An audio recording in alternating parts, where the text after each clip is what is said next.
Cops in Moore, Oklahoma beat a man to death even though he did absolutely nothing wrong. Now, a family of 3 were walking out of a movie theater. Now, it was a husband, wife, and their 19-year-old daughter.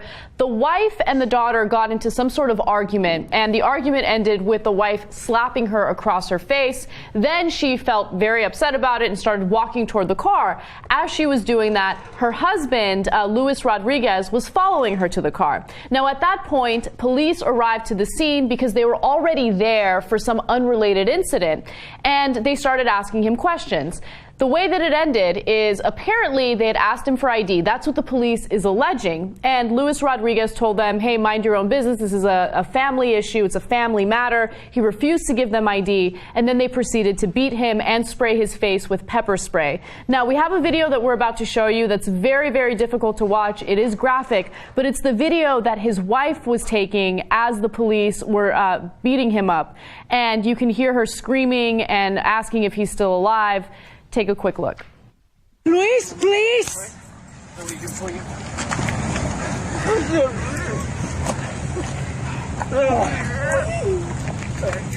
Luis, please. Calm down, sir. Luis, are you okay? He's fine. Is he bleeding? I'm bleeding. All right, that's me. But I've got medical here. They're gonna come check him out, make sure he's okay. Papa. Here, I need you to get this. I'm not gonna go through your stuff. Get your ID out for me, okay? What I want you to do, I want you to move right here. I want you to have a seat right on this pole, okay? I'm recording because that's fine. You can record from over here, okay? Papa! Is he okay? He doesn't move! They've got him. They're going to take care of him. He doesn't move! You kill him! You kill him! He's getting medical attention right now. I just need to stay over here. You're killing my husband! He was completely unarmed, no knife, no weapon, no gun. He stopped breathing when they put him onto the emergency truck, and they got him to the hospital. He was in stable condition momentarily, and then he stopped breathing again. He died as a result of this, and the daughter did talk to the press. She said 5 guys got on top of him, beating him ruthlessly on the head, just pow, pow, pow, even with knees. When they flipped him over, you could see all the blood on his face. He was disfigured. You couldn't recognize him.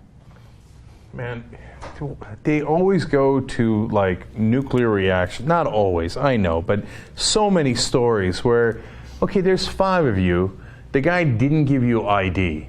You don't even, you were called in because of a dispute between the mom and the daughter, but you immediately go to the guy. You don't know that he did anything wrong. In fact, the only information you have is that it doesn't involve him at all, right? If you have any information, it's not about him. But you've got, because the biggest crime in America is, in their minds, disrespecting the police.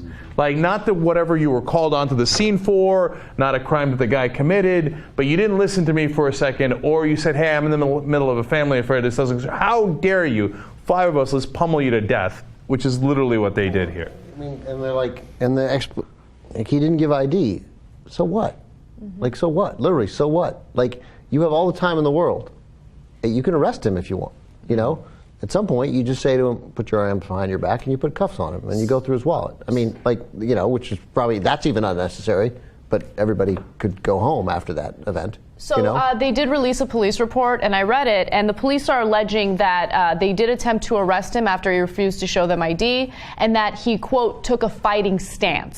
And that was when the cops went after him. And I watched that video over and over again to kind of analyze it and pick up on little hints and clues. And if you notice, there's a point where he's just on the floor. He's not moving at all. And you hear one of the cops say, calm down, sir, because he knows that the wife is taking footage of it, right? He's calm down. He's not even moving. And they're trying to make a point that, no, this guy is dangerous. And then you also hear him say, another cop say, no, I'm the one bleeding. Yeah, where's you look at all the blood? Like, no, I'm bleeding. No, he's bleeding from the head, and he's going to die.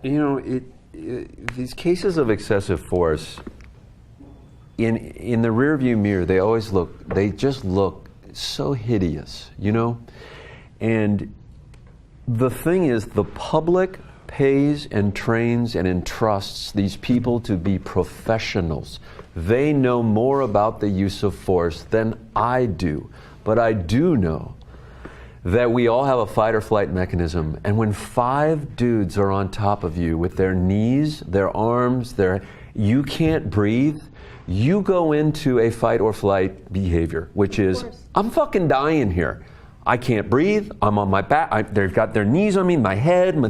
It's like we've seen this over and over and over again. And it's not so much it's not so much disrespecting them. It's trying to breathe. It's trying to survive some crazy thing that just happened to you. One moment you're walking out of a mall. Next thing you know, 5 people, men, are leaning on your lungs while you're laying on the parking lot. And that, to me, is like that, the poorly trained cop, that's the point.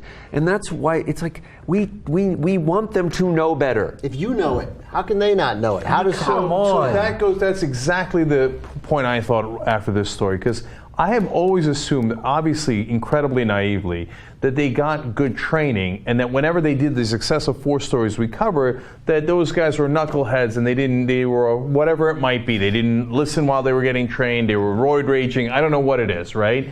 But I'm now beginning to wonder what the hell training they get. Yeah. Because this is so systemic, and it happens again and again and again. And you would think that they would train people to say, hey, listen, when you got 5 guys on top of a guy, his natural reaction is going to want to get up, right? Because he can't breathe. So don't flip out and keep pounding him in the head, because some people, could take a lot of that.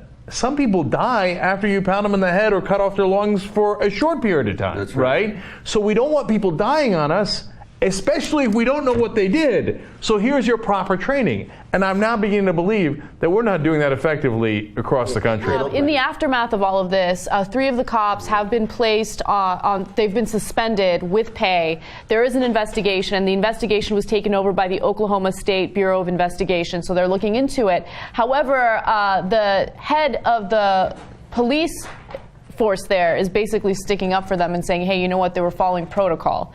So that's already bad news if he's trying to justify their behavior there. Well, if I'm running that town and the head of police says they're following protocol, then I'm thinking about firing him, because apparently your protocol sucks. Yeah. Apparently your protocol is incredibly dangerous, and if I'm the mayor of that city or whatever it happens to be, I got to protect my citizens.